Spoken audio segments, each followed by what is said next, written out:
Muhtar cemaatinin Merdoğlu, Akif, Sultanov, Uludoğlu'da kaldı.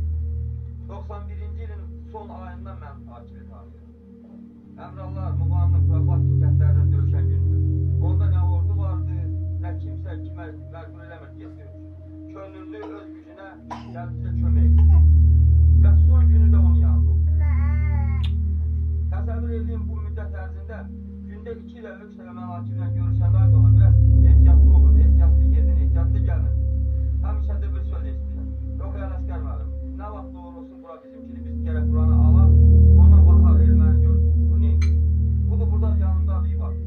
Hər gün, ay var, az gedin gəlin. Yox, Ələsgər müəllim, gedəcək. Getməliyik. Çünki bu vətənin, bu torpağı, bax, bura topalaşan bu körpələrin qorunması üçün Akif etməli.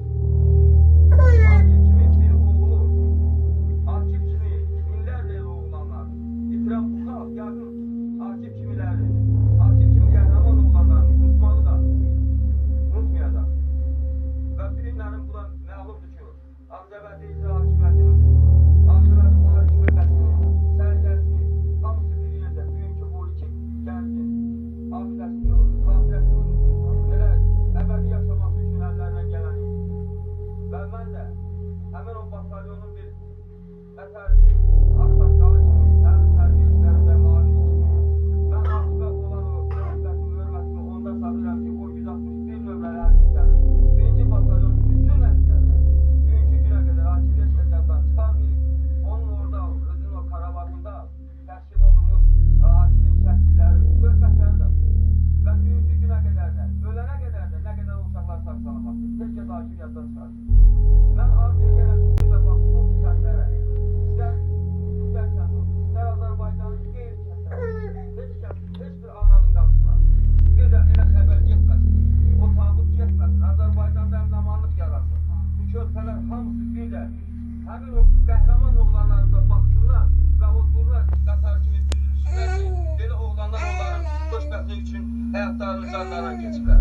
Və bununla da deyirəm, Bulut kişiyə də deyirəm, səbirli olsun. Akif'in anasına deyirəm, səbirli olsun.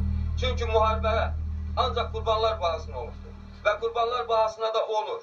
Hər bir ailədən, hər bir evdən gedən hər bir şahid onun arxada qalan o 5, 10, 20 bütün nəsli üçün bir sipərdir və bir nəsil üçün o nümunədir.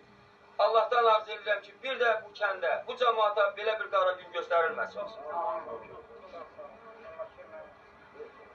Söz verir Akif'in döyüş yoldaşı Mahmudova Aidiye.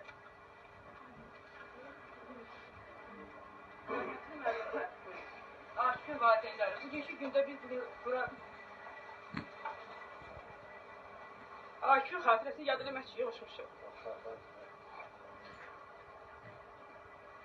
Akif həmişə bizim öndə gedən yoldaşlarımızdan biri idi. Həmişə İbat yerində ki, uşaqlar gedir kəşfiyyata. Birinci həmişə Akif dururdu yerindən.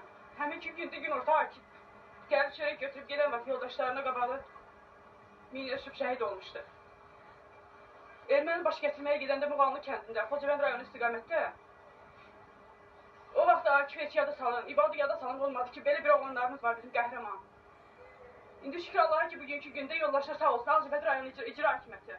Bizim 161 nömrəli hərbi hissənin nümayəndələri sağ olsun ki, bugünkü gün yad ediblər. Akif yada salıblar, bura yığışıblar.